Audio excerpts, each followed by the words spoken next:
Warning: our YouTube channel and its videos may contain scenes, language, and content that may not be appropriate for all audiences. These videos include surveillance footage, undercover pursuit of suspects, actual police and rescue operations, and fearless confrontations. If you do not approve of the content, please do not watch our videos. If you wish to continue, we strongly advise that you proceed with caution. Viewers' discretion is advised. Nagpasaklolo rin po ang magkaibigan at magkasama po sa bahay ng mga domestic helper po sa bansang Qatar. Ang magkaibigang OFW gustong ibenta daw ho ng amo. Ano yan? Naku, Laruan? oh, parang laruan, no? Seryoso? Dahil lang na kanilang amo, tamad daw sila. Ano?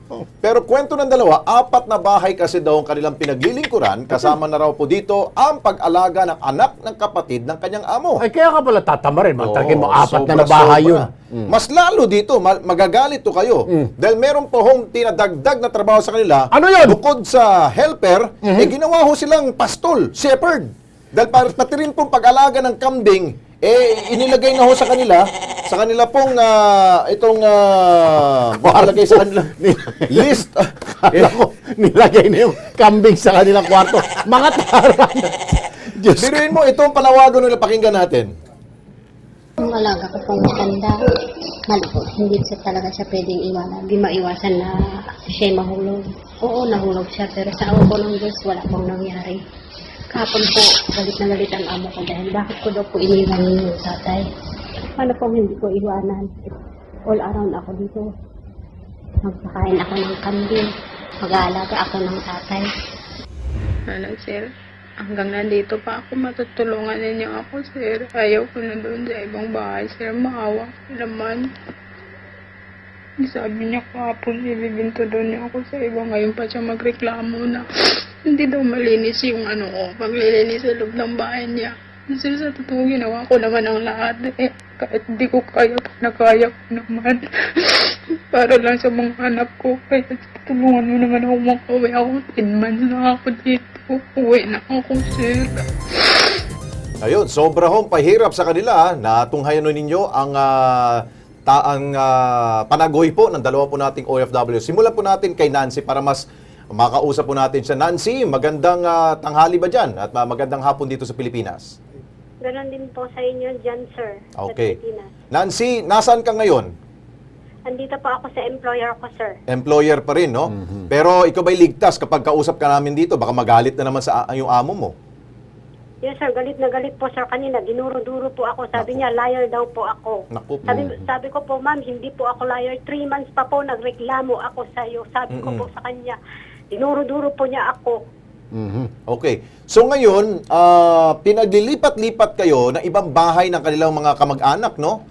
Yan ba'y napag-usapan ninyo? Yung kasama ko po, sir. Oo. Yung kasama ko po, sir. Tapos ako po kasi, pagka po dinala dito yung bata, yung pamangkin na maliit, babantayan ko po yung matanda at saka ito po. Pagkatapos ko po kasi isasama din po yung kasama ko. Oo. Isama din po yung kasama ko. So, automatically po, nababantayan ko yung isa. Sabi niya, bantayan mo ito. Pagkatapos mo maglinis, magbantayan mo yung isa. Tapos ang problema po, yung isa pong amo, utos po ng utos. So sobra talagang trabaho ninyo. Pati yung pag-alaga ng kambing, totoo ba yun? Yes, sir. Totoo po yun. Tapos ang pinakamasakit po, sir, sabi po niya, lilasan ko daw po yung kambing. Kasi hindi ko po matanggap yun dahil kahit po normal naman po na pagalitan kami ng abo dahil hindi nga po kami perfectong katulong. Okay. Ang problema nga lang po, ang sabi niya, linasan mo. Tapos kanina po nagharapan kami, dinuro-duro niya ako. Sabi niya, liar, hindi ko sinabi yan. Kay Ilin ko sinabi. Sabi po niya sa akin. Sa totoo lang po, una po ako ang tinawag niya dahil ako po talaga ang in charge sa kambing. Bale pagka, may sakit yung matanda, saka po ako tutulungan ng isang kasama ko, Sige. sir. Nancy. Kasama ko si Erwin, ha? Dito. Si Erwin Tulfo ito, Nancy, malayo ba yung tirahan ninyo sa Riyadh? Malayo? Malayo po, sir, kasi andito po kami sa pinaka-probinsya po ng Doha. Doha, Qatar. Sorry. Qatar to. So, malayo kayo sa bayan mismo ng Doha? Sa Yes, lungsod? sir. Malayo po. Makalayo po talaga mga 1 oras o 2 oras bago po kami Malayo makarating nga. pag Sa walang Doha, traffic. Qatar. Ay, pag may traffic, umabot po ng 2 oras ata, sir. Diyos ko po. So, akala ko malapit kayo sa lungsod ng Doha para kayo pwede Makareklamo. pumunta sa polo o sa embahada natin. Yun ang dapat talaga ang takbuhan. Pero, oo nga, malaking problema ho yan. Wala pong mga taxi dito. Tapos ano po yung mga bahay po, kapitbahay din po nila, mga kapatid po din nila. Aha. Nako. So, walang, kumbaga, para sa ating taxi o Uber o Grab o bus o jeep. Para makapunta dun sa... Mga- Wala punta po, sa- sir, para hindi Pero Tapos nakapagsumbong ka na ba sa agency mo, Nancy?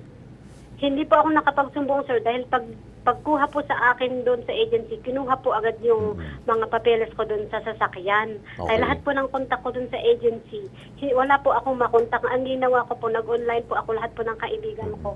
Nag-ano na lang po ako, sabi ko, pa-help naman kailangan ko ng number ng agency. Ang problema po, hindi po basta-basta po makabili din po ng load dito. Meron naman po 25 lang. 25 tapos 48 minutes lang. Madali lang po maubos. Oo.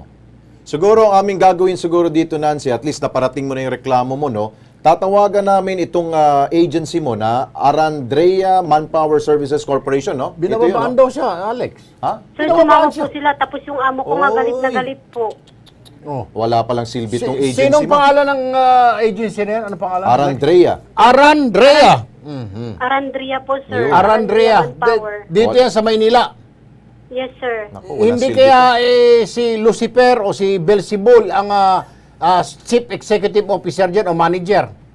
Baka demonyo yung napasukan mo. No. Hindi ko po alam, sir, kasi bakit po, ang pinagtataka ko po, bakit po kinuha yung mga papeles ko pagdating po dito? Ay, nako. Ito pa. O sige, kausapin na ho natin ang kinatawan ho ng OWA, mismong administrator po ng Overseas Workers Welfare Administration. Walang iba kundi si Attorney Hans Leo Kakdak. Administrator, magandang hapon po. Si Alex Santos po, kasama ko po si Erwin Tulfo. Dito po sa Kilos Pronto, sir. Magandang hapon din po, Sir Erwin, Sir Alex, sa inyong mga tagapakinig, tagapanood. Magandang hapon din po. Opo, meron po tayong 2 OFW na sa Qatar po na medyo may problema po, minamaltrato sila at sobra ho yung job description po nila, sir. Mukhang pinapahirapan talaga ho sila. Ano pwede ho magawa ho ng OWA dito, sir? Okay, kung sila ay nagdudusa, nahihirapan sa Qatar, ang payo ko po ay meron po tayong welfare officer, pwede ko pong kunin ang Address. number nila at Yun. patatawagin ko po ng agaran yung ating welfare officer sa Qatar and pangalan niya Leonila Robilios and pakukontakin ko po para maitulog po yung sitwasyon Opo. at sila po ba ay kasambahay? Kasambahay po. Una po ito badaling yung trabaho nila. Opo, helper po sila, sir. Helper sila, sir. Si Erwin po ito, Sir Hans. Sir Erwin. Attorney Hans. Helper po sila, double with. May double job po eh. Pastol. Pastol na mga kambing, sir.